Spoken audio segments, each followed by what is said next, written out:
연수영은 입술을 깨물며 차갑게 대답했다. 그렇게 말만 하지 말고 직접 앞장서 보라고요. 연수영의 시선은 여전히 전방에 있었다. 까마귀는 자신의 목숨을 내던지며 적의 방어선을 뚫고 있었다. 그는 그저 앞으로만 나아갔다. 그의 움직임은 더 이상 인간의 것이 아니었다. 연수영의 마음속에는 그를 멈추게 하고 싶은 간절함과 그를 믿고 싶다는 엇갈린 감정이 뒤섞여 있었다. 그녀는 윤충을 향해 쏘아붙였다. 기습이라면서 어떻게 이 운무 속에서 적이 우릴 정확히 공격할 수 있는 거요?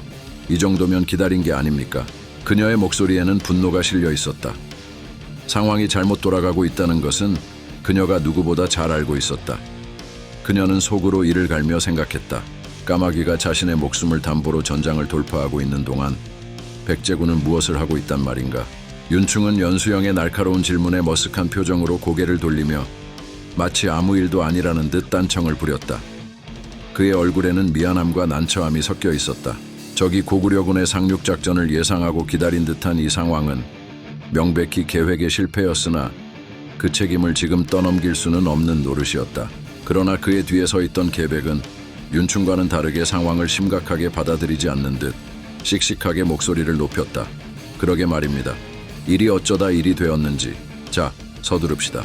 연도금류 장군이 길을 내어줬으니 당항성은 이제 우리 백제군이 차지할 차례입니다. 계백의 말에 백제군 장수들이 서둘러 전열을 정비하고 상륙 준비를 마쳤다.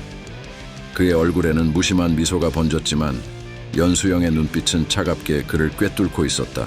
고구려군이 이미 적진을 뚫고 돌파하는 상황에서 그들은 이제야 준비를 하고 있었다. 그 순간 연수영의 마음속에서 분노가 치밀어 올랐다. 말만 하지 말고 앞장서라고요. 못들 하느냐? 까마귀 저놈은 어디까지 가는 거야? 연수영은 불안과 분노가 뒤섞인 목소리로 외쳤다. 까마귀는 이미 신라군의 방어선을 뚫고 전방 깊숙이 파고들고 있었다. 그의 무모한 돌격이 얼마나 위험한지 그녀는 누구보다도 잘 알고 있었다. 그러나 그의 광기 어린 용맹은 여전히 전장을 가로지르고 있었다. 까마귀가 목숨을 내던지며 돌파하고 있는 동안 백제군이 우물쭈물하는 모습을 견딜 수 없었다. 그의 미친 듯한 용맹이 전선을 돌파하고 있음에도 백제군은 제대로 따라붙지 못하고 있었다. 그녀는 발을 동동 구르며 애가 탔다. 까마귀가 끝내 전사하는 것을 막기 위해 그녀는 애타게 기도하듯 속삭였지만 그의 눈동자는 이미 자신을 태워버릴 각오가 서려 있었다. 제발 멈춰, 제발.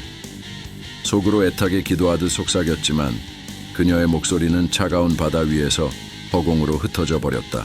까마귀는 이미 신라군의 중심부까지 파고들었다. 그의 검은 바람처럼 휘둘러졌고 휘두를 때마다 적들의 비명이 울려 퍼졌다. 신라군 병사들이 떨리는 눈으로 그를 쳐다봤지만 누구도 그 앞에 나설 엄두를 내지 못했다. 그의 움직임은 너무나도 빠르고 치명적이었다.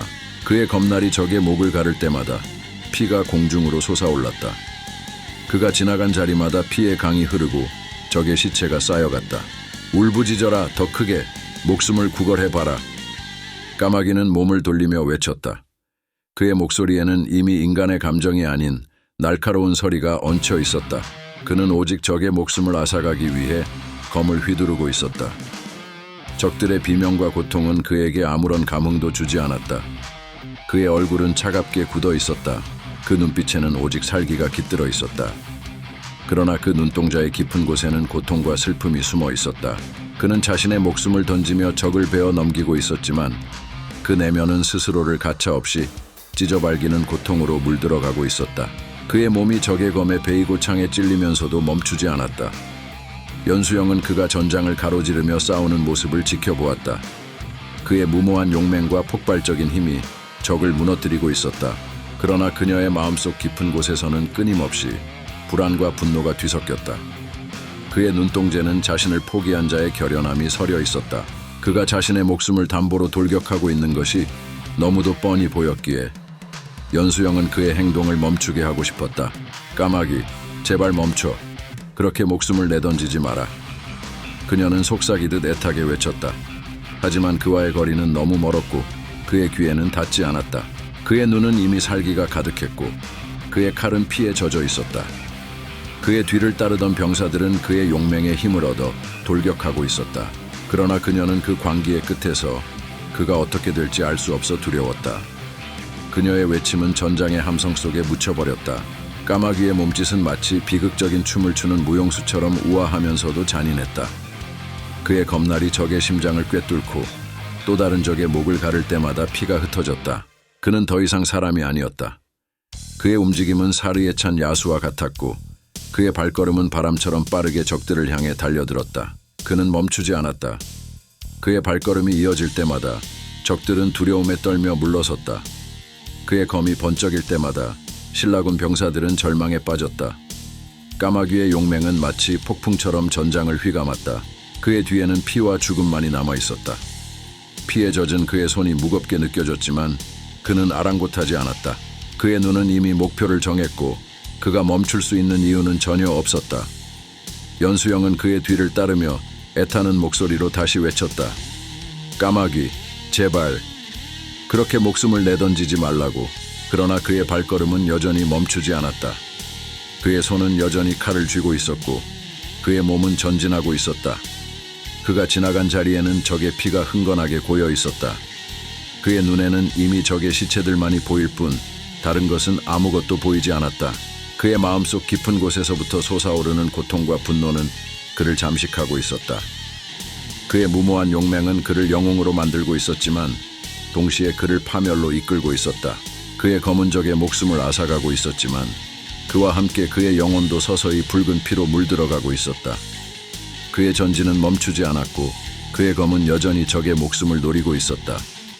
그가 최후의 한 명까지 쓰러뜨릴 때까지 그의 발걸음은 결코 멈추지 않을 것이었다. 68장. 짙은 여명 속 서늘한 새벽바람이 당황성의 성벽을 스쳐 지나갔다. 해가 막 떠오르기 시작하며 하늘은 은은한 붉은 빛으로 물들고 있었다. 바다를 뒤덮었던 안개가 서서히 흩어지며 그동안 숨겨져 있던 성벽의 윤곽이 드러나기 시작했다. 까마귀와 연수영이 이끄는 고구려군이 해안선을 따라 정렬했고 계백이 이끄는 백제군도 차례로 상륙하여 당황성 앞에 전열을 갖추고 있었다. 연합군의 함성과 군홧발 소리가 해안가를 진동시키며 이들이 당황성을 향해 천천히 전진하기 시작했다. 계백의 눈에는 승리에 대한 확신이 서려 있었다. 그는 천천히 성문을 향해 다가가며 병사들을 독려했다. 준비되었느냐? 오늘 이 성을 정복하고 백제의 이름을 드높일 것이다. 그의 목소리가 아침 공기를 가르며 당당하게 울려 퍼졌다. 그때 정찰병이 다급하게 성문 앞에 나타나 헐떡이며 보고했다. 없습니다. 신라군이 보이지 않습니다, 장군.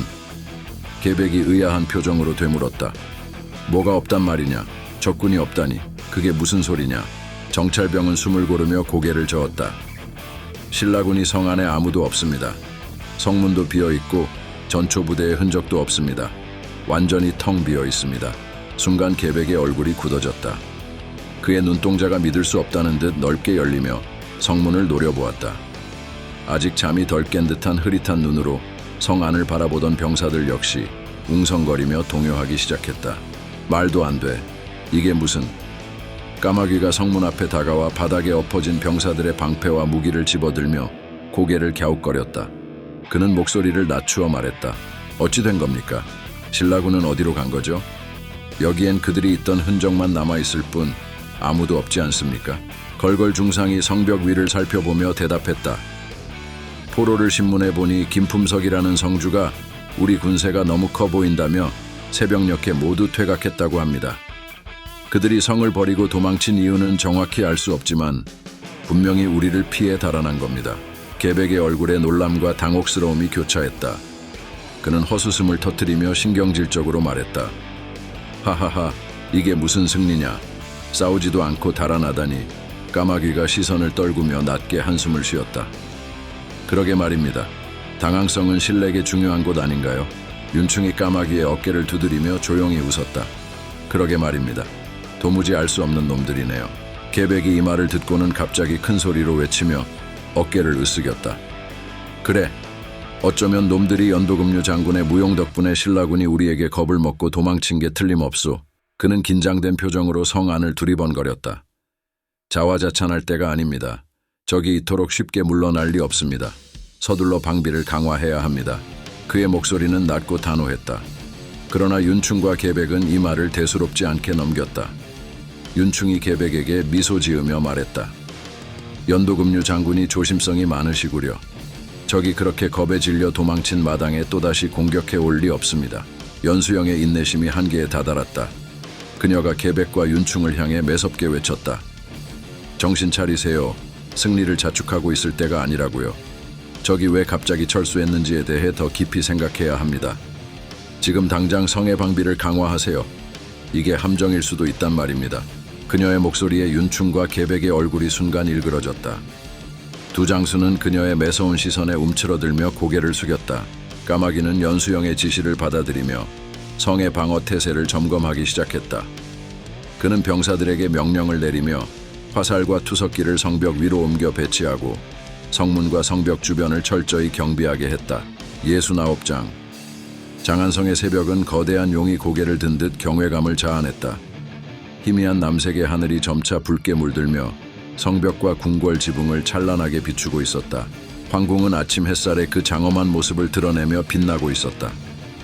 장안성의 높은 성벽은 고대 거인의 등줄기처럼 견고해 보였고 붉은 기와가 이어진 궁전과 관청들이 질서정연하게 펼쳐져 있었다. 궁궐의 중심부에 있는 황궁은 금빛 기와와 정교한 조각들로 화려하게 장식되어 있었다. 붉은 벽과 금으로 둘러싸인 문, 용과 봉황 문양이 태화성의 위엄을 상징했다. 대로를 따라 이어진 궁궐로 가는 길에는 백성들과 상인들이 분주히 오가며 다양한 물건을 사고 파는 상점들이 도시의 활기를 더하고 있었다. 황궁의 심장부에는 진한 향내가 가득한 정원과 대리석 연못이 자연의 아름다움을 더했다. 연못에는 붉은 잉거들이 유유히 헤엄쳤고 물 위로 떨어진 나무잎이 잔잔한 물결을 일으키고 있었다. 연못 너머에는 화려한 정자가 자리 잡고 있었고 그곳에 이세민이 승상위진과 마주 앉아 있었다. 두 사람은 정원의 고요한 풍경을 바라보며 차를 마시고 있었다.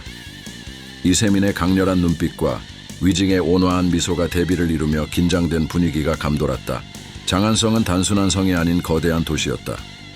사원과 불탑들이 곳곳에 자리해 도시의 종교적 경건함과 문화적 풍요로움을 더하고 있었다. 대안탑은 장안성의 상징처럼 우뚝 서 있었고 성 안의 대로와 골목은 백성들이 활기차게 지나다녔다. 상인들은 비단, 차, 도자기 등을 거래하며 거리에는 다양한 음식 냄새가 가득했다. 대로를 따라 걷다 보면 곳곳에 자리한 공원과 광장에서 시민들이 여유롭게 담소를 나누고 아이들이 뛰어놀며 평화를 만끽하고 있었다. 전쟁이나 폭력의 그림자는 상상할 수 없을 정도로 도시는 번영과 안정을 이루고 있었다. 이세민은 고요한 연못을 바라보며 손에 든 차잔을 천천히 들어 올렸다. 그의 손끝은 흔들림 없었지만 눈빛 속에는 묵직한 결단력이 담겨 있었다. 그는 목소리를 낮추어 말했다. 승상 고구려가 도사를 보내달라 간청했소. 도교를 배워 고구려를 새롭게 하겠다니 도대체 무슨 꿍꿍인지 모르겠소. 영의 소문 그놈, 그들의 본심이 정말 도교에 있는 것일까? 이세민의 말투는 차분했지만 그 속에는 의심과 분노가 서려 있었다. 그의 시선이 위징을 향했다. 위징은 미소를 띤 차에 차잔을 내려놓으며 천천히 대답했다. 폐하, 전쟁을 피하고 도교를 받아들이겠다는 것은 고구려가 위기에 처했다는 증거일지도 모릅니다. 하지만 그들의 본심은 따로 있을 것입니다. 영의 소문은 영리한 자입니다. 그의 진정한 속셈을 파악하기 전까지는 그들을 쉽게 믿어서는 안 됩니다. 위징의 목소리는 부드러웠지만 그 속에는 강한 확신과 지혜가 담겨 있었다. 이세민은 그의 말에 깊이 생각하며 고개를 끄덕였다. 얼굴에 잠시 갈등의 빛이 스쳐 지나갔다. 영의 소문은 왕을 시해하고 고구려를 쥐고 흔들며 대륙을 넘보는 자요.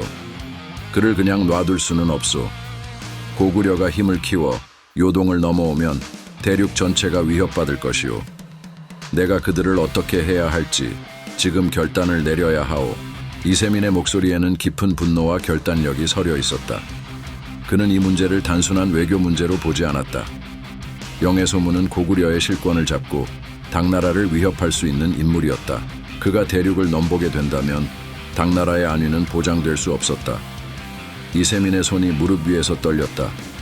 그의 눈동자가 빛났고 입술이 앙다물리며 결정적인 말을 꺼내려는 순간 위징이 그의 말을 차분하게 막았다. 폐하, 수양제도 고구려를 무너뜨리려 했지만 실패했음을 기억하셔야 합니다. 전쟁만이 답은 아닙니다. 영의 소문이 아무리 흉악한 죄인이라 해도 전쟁이 불러올 폐해는 상상 이상일 것입니다. 고구려는 요동의 방비를 굳건히 하고 있으니 함부로 움직이는 것은 위험합니다. 이세민의 눈이 더욱 날카로워졌다. 그는 단숨에 일어서더니 손을 들어 위징을 제지했다. 승상은 짐이 전쟁을 피하길 바라는 것인가? 영의 소문이 벌써 우리를 우롱하고 있지 않은가? 이대로 두면 고구려가 대륙을 넘보지 않을 것이라 확신할 수 있겠는가? 그의 목소리는 마치 천둥처럼 울려 퍼졌다. 그러나 위징은 미소를 잃지 않았다. 그는 천천히 자리에서 일어나 이세민의 앞에 섰다. 그들의 눈이 마주치자 위징의 목소리는 더없이 차분해졌다. 폐하, 저는 폐하의 결정을 막으려는 것이 아닙니다. 다만 고구려와의 전쟁이 가져올 결과를 다시 한번 생각해 보시길 바랄 뿐입니다. 전쟁의 승패는 단순히 병력의 많고 적음에 달려있지 않습니다. 폐하의 현명한 결단을 믿습니다. 이세민은 위징의 말을 듣고 잠시 침묵했다. 그의 얼굴에는 여전히 분노가 서려 있었지만 깊은 고민과 갈등이 함께 엿보였다. 그때 사도 장손무기가 나서며 이세민을 보좌했다. 폐하, 고구려는 요동 방어선을 강화한 상태입니다. 이 점을 간과해서는 안 됩니다. 승상의 조언을 되새겨 주십시오. 장손무기의 목소리는 조심스러웠지만 그 속에는 깊은 충정이 담겨 있었다. 이세민은 그들의 충고를 듣고 한숨을 내쉬었다. 그의 눈에는 결단력과 강한 의지가 빛났지만 당장 결정을 내리지 않기로 했다. 그는 고개를 천천히 끄덕이며 고구려 사자를 향해 입을 열었다. 좋다. 고구려 왕 보장에게 전하라. 먼 나라의 왕들을 예우하고 관장하는 법은 전대 제왕의 아름다운 전례이다. 짐은 고구려 왕 보장의 예의를 높이 평가하며 상주국 요동군의 고구려 왕이라 칭하겠다. 그의 목소리는 마치 산을 울리는 메아리처럼 성내를 가득 채웠다. 이세민의 결단에는 깊은 고민과 신중함이 담겨 있었다. 그는 전쟁을 피하면서도 고구려의 야심을 억제하고 당나라의 힘을 다시 한번 드러내려 했다. 70장. 장안성 황궁의 거대한 금빛 홀은 경외감을 자아낼 만큼 화려했다. 높은 천장과 넓게 펼쳐진 바닥은 모든 소리를 더욱 웅장하게 울려 퍼지게 만들었고 기둥마다 정교한 조각이 새겨져 있었다. 대리석으로 반짝이는 바닥은 마치 끝없는 거울처럼 빛나며 그 위에 선자들의 모습마저 날카롭게 비추었다. 김춘추는 이세민 앞에 무릎을 꿇고 깊이 머리를 조아리고 있었다. 그의 얼굴은 간절함과 비굴함으로 뒤섞여 있었지만 눈동자 한가운데에는 타오르는 야망이 숨겨져 있었다. 길게 늘어진 검은 머리카락이 그의 얼굴을 가렸지만 그 속에 자리한 의지는 꺾이지 않은 차에 살아있었다. 이세민은 자신의 황금색 용상에 앉아 마치 왕좌에 오른 용처럼 위엄을 드러냈다. 그의 눈은 매섭고 입꼬리는 살짝 올라가 있었다. 그는 김춘추의 간청을 듣고 있는 동안에도 여유로움을 잃지 않고 천천히 자리에서 일어섰다. 그의 모습은 마치 산을 넘보는 맹수처럼 강렬하고 위압적이었다. 김춘추의 목소리가 떨리며 홀 안을 가득 채웠다. 폐하, 고구려와 백제가 당항성까지 쳐들어와 소국 신라를 몰아내려 하고 있습니다. 이로 인하여 폐하께 드릴 조공마저 막혀 폐하의 은덕에 보답할 길이 없습니다. 부디 저희 신라를 구원해 주십시오. 폐하의 은혜로 간악한 고구려와 백제를 처단해 주소서. 김춘추의 말은 간절했다. 그의 손끝마저도 떨리고 있었다. 그러나 그 속에는 자신을 지켜내기 위한 처절한 비굴함과 간사한 희망이 얽혀 있었다. 고구려와 백제의 협공에 밀려 당의 힘에 기댈 수밖에 없었던 김춘추의 입장은 외교적으로도 심리적으로도 벼랑 끝에 서 있었다. 이세민은 천천히 자리에서 일어났다. 그의 긴 수염이 팔랑거리며 얼굴에 드리워졌다. 그는 김춘추를 내려다보며 마치 어린아이의 장난스러운 요구를 듣는 것처럼 비웃음 섞인 목소리로 말했다. 짐에게 백제를 멸해달라는 것이오? 참으로 간이 큰 부탁이군. 이세민의 목소리는 가볍게 울렸지만 그 속에 담긴 힘은 천둥과도 같았다. 그는 고개를 들어 장안성 밖을 내다보며 마치 자신의 권위가 대륙 전체를 뒤덮는 것처럼 넓고 웅장하게 입을 열었다. 김춘추는 이세민의 말 한마디에 얼굴이 밝아졌다. 혹시나 그가 진심으로 백제를 멸할 마음을 가진 것인가? 그의 생각이 그렇게 미치자 김춘추는 더욱 간절하게 바닥에 머리를 박았다. 그의 이마는 대리석 바닥에 부딪혀 울림을 남겼고 그는 미친 듯이 간청했다. 폐하의 한 말씀만으로 신라가 다시 일어설 것입니다. 부디 저희를 구원해 주십시오. 저희는 영원히 폐하의 은혜를 잊지 않을 것입니다. 이세민은 그 광경을 지켜보며 천천히 손을 들어 수염을 매만졌다. 그의 표정은 어느새 차가워지고 있었다. 그는 마치 애완동물을 바라보듯 김춘추를 내려다보며 한쪽 눈썹을 살짝 올린 채 냉소적으로 말했다. 그대의 왕이 여인이어서 그런가 후사가 없어 힘을 쓰지 못하는 것 같구나. 내가 직접 신라의 왕이 될 만한 인재를 보내줄 테니 그를 왕으로 세우고 나라를 다시 일으켜라. 그의 말이 끝나자마자 홀 전체가 고요해졌다. 마치 죽은 듯이 정적이 감돌았다. 김춘추의 눈동자가 일순간 커지며 흔들렸다. 그의 입술이 떨리기 시작했고 숨조차 제대로 쉴 수 없었다. 무슨 말을 들은 거지? 내가 잘못 들은 건가? 신라의 왕을 바꾸라고? 그의 두뇌가 그의 몸을 속여 그 자리에 묶어두었다. 김춘추는 천천히 얼굴을 들어 이세민을 바라보았다. 그가 들었던 말이 과연 사실일까? 아니, 저자가 진심으로 신라의 왕을 바꾸겠다는 것인가? 그의 심장은 미친 듯이 뛰고 있었고 온몸에 피가 거꾸로 솟구치는 듯했다. 김춘추의 목소리는 흔들렸고 그의 입술은 떨렸다. 그는 이세민의 눈을 똑바로 바라보지 못한 채 고개를 숙였다. 이세민의 눈동자는 얼음처럼 차가웠고 그의 입계는 미소가 서려 있었다. 그 미소는 마치 어린아이의 사탕을 빼앗으며 즐기는 듯한 잔인한 기쁨을 느끼게 했다. 이세민은 김춘추의 당혹스러운 모습을 보며 느릿하게 고개를 돌렸다. 그에게 이 모든 상황은 단순한 놀이에 불과했다. 그가 김춘추를 농락하는 모습은 마치 고양이가 쥐를 가지고 노는 것과도 같았다. 그대를 어여삐 여겨 내가 친히 고구려에 국서를 보내겠다. 고구려가 그대의 신라를 다시는 괴롭히지 않도록 말이야. 고구려와 백제의 연합을 끊어놓겠소. 그렇게만 하면 그대는 안심해도 될 테니 돌아가서 그대의 왕에게 전하라. 짐은 신라를 염려하고 있다는 것을. 그는 고개를 돌려 승상 위징을 바라보며 천천히 말했다. 승상, 고구려에 국서를 보내라. 신라가 우리를 따르는 나라임을 알리고 그들을 더 이상 공격하지 못하도록 경고하라. 위징은 이세민의 명을 받아 고개를 깊이 숙였다. 명 받들겠습니다, 폐하. 이세민의 얼굴에는 기묘한 미소가 서렸다. 그는 눈앞에 무릎 꿇은 김춘추를 보며 마치 모든 것을 다 가진 자의 여유로운 미소를 지었다. 신라가 우리를 따르는 한 그 누구도 감히 그대를 건드리지 못할 것이다. 만일 고구려가 또다시 신라를 공격한다면 짐이 직접 군대를 이끌고 나서 그들을 쳐부술 것이다. 김춘추의 마음속에서 기쁨과 분노가 교차했다. 말로만 그저 말뿐인 위협을 가지고 날 돌려보내려는 건가? 그의 마음속에서는 억장이 무너지는 듯한 허탈감이 솟구쳤지만 겉으로는 그럴 수 없었다. 이세민의 눈앞에서 그가 할 수 있는 것은 오직 하나였다. 김춘추는 그를 향해 고개를 깊이 숙이며 울부짖었다. 폐하 만세, 만세, 만만세. 그의 목소리는 절망에 가까운 외침이었다. 그의 몸은 바닥에 납작 엎드렸고 손끝까지 벌벌 떨리고 있었다. 이세민은 그런 김춘추를 내려다보며 손가락으로 탁자를 톡톡 두드렸다. 그래, 돌아가거라. 너희 나라의 왕에게 잘 전해라. 감사는 필요 없다. 71장 이별의 바람. 서해의 바닷바람이 차갑게 불어오며 비사성의 항구에 어둠이 짙게 깔려 있었다. 고요한 밤의 정적 속에서 희미한 등불만이 바람에 흔들리며 그림자들을 춤추게 만들고 있었다. 까마귀는 묵묵히 바다를 응시하며 침묵 속에 서 있었다. 해풍이 그의 머리카락을 흔들며 차가운 냉기를 전해주었지만 그보다 더 차갑고 무거운 것은 그의 마음이었다. 그때 바람과 함께 낮고 차가운 목소리가 들려왔다. 어딜 가는 거야?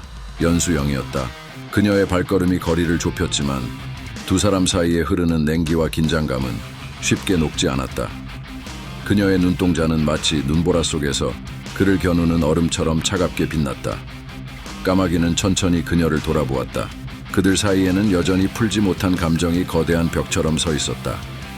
까마귀는 대답 대신 잠시 그녀의 눈을 바라보았다. 그 눈동자 속에는 이루지 못한 약속, 끝나지 않은 상처, 그리고 여전히 타오르는 미련이 어른거리고 있었다. 그러나 그는 단지 입술을 굳게 다물며 시선을 피했다. 연수영은 그런 그를 보며 더욱 가슴이 조여왔다. 그가 이렇게 비겁하게 도망치듯 떠나려는 모습에 분노와 슬픔이 동시에 밀려왔다. 왜 대답하지 않는 거야? 어딜 가냐고 물었잖아. 그녀의 목소리는 떨리고 있었다. 화를 내려고 했지만 그의 표정 속에서 무언가가 무너져 내리는 것을 본 순간 그 분노는 허탈한 슬픔으로 바뀌어 버렸다. 그가 모른다고 해도 이해할 수 있었다. 그는 늘 자신의 감정보다도 영의 소문의 명령에 더 귀를 기울이는 남자였다. 그는 자신을 버리고 영의 소문을 위해 싸우고 그를 위해 살아왔다. 그 모든 것은 그녀를 사랑하면서도 동시에 그녀를 놓아줄 수밖에 없었던 이유였다.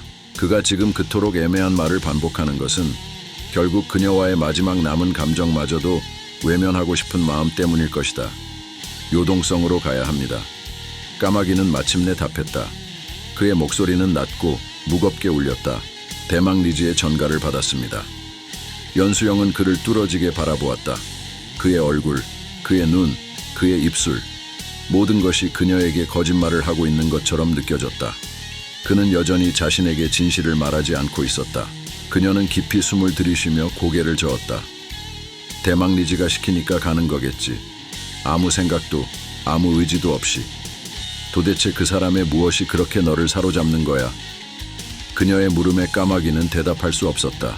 그는 무언가 말을 꺼내려 했지만 목구멍 속에서 단단히 잠긴 채 풀리지 않는 답답함만이 맴돌았다. 그녀는 그가 그렇게 말을 잃은 모습을 보며 한숨처럼 입술을 떨며 덧붙였다. 병신 같은 놈. 그녀는 깊은 한숨을 내쉬며 고개를 돌렸다. 이 남자는 언제나 그랬다. 자신보다도 영의 소문을 따르고 자신보다도 고구려를 더 중요하게 생각했다. 그런 그를 이해할 수 있었으면서도 마음은 이성을 배반하고 있었다. 그가 그녀에게 다가왔던 그 모든 순간, 그리고 그녀가 그에게 남겨진 자리를 허락했던 순간들이 이제는 하나의 상처로 남아 그들을 짓누르고 있었다. 대인은 안시성으로 돌아가시지 않습니까? 그가 겨우 입을 열었다. 연수영은 그의 말을 듣자마자 단호하게 고개를 저었다. 난 비사성에서 수군을 이끌 계획이야. 그녀의 대답은 단호하고 냉정했다. 그는 무엇을 물어야 할지 몰라 잠시 그녀를 바라보다가 낮은 목소리로 물었다. 왜 비사성에 남으시는 겁니까? 연수영은 눈을 감고 천천히 숨을 내쉬었다. 그녀는 더 이상 이 모든 것을 감추고 싶지 않았다. 그를 보낼 때마다 가슴에 피멍이 들고 그가 점점 더 멀어지는 것을 볼 때마다 속이 무너지는 아픔을 느껴왔다. 그리고 이제 그가 돌아오지 않을 수도 있다는 생각에 이르렀다. 모든 말들이 그녀의 입술로 밀려 들어왔다. 내 아이. 그 한마디가 끝나자마자 까마귀는 온몸이 얼어붙은 듯했다. 그녀의 목소리에서 뿜어져 나온 그 말이 마치 화살처럼 그의 가슴을 꿰뚫고 지나갔다. 그는 그 자리에 얼어붙은 채로 그녀를 바라볼 수밖에 없었다. 그 순간 모든 것이 무너져 내렸다. 아니야, 대인, 그럴 리가 없습니다. 그 아이는 양만춘 장군님의 아이입니다. 그의 부정은 절박했고 목소리는 떨렸다. 그러나 그의 눈동자 속에는 두려움과 혼란이 뒤섞여 있었다. 그는 마치 자신의 말이 진실이 되기를 바라는 듯 더욱 강하게 말을 이어갔다. 그러나 연수영은 그를 가만히 바라보기만 했다. 그녀의 눈에는 애틋함과 분노, 그리고 깊은 슬픔이 동시에 서려 있었다. 그녀는 고개를 숙이며 떨리는 목소리로 마지막 말을 던졌다. 비겁한 새끼. 그 말은 마치 최후의 비수가 되어 그의 가슴에 꽂혔다.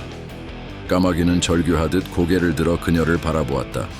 그의 눈이 충혈되어 있었다. 목까지 치밀어 오른 고통이 그의 온몸을 짓누르고 있었다. 욕하셔도 원망하셔도 어쩔 수 없습니다. 죄송합니다. 그가 할 수 있는 것은 그저 눈을 감고 고개를 떨구는 것뿐이었다.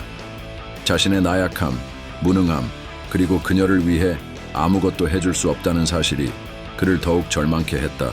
그의 내면은 쪼개지고 있었고 그녀의 차가운 시선이 그를 한 조각 한 조각 더 무너뜨리고 있었다.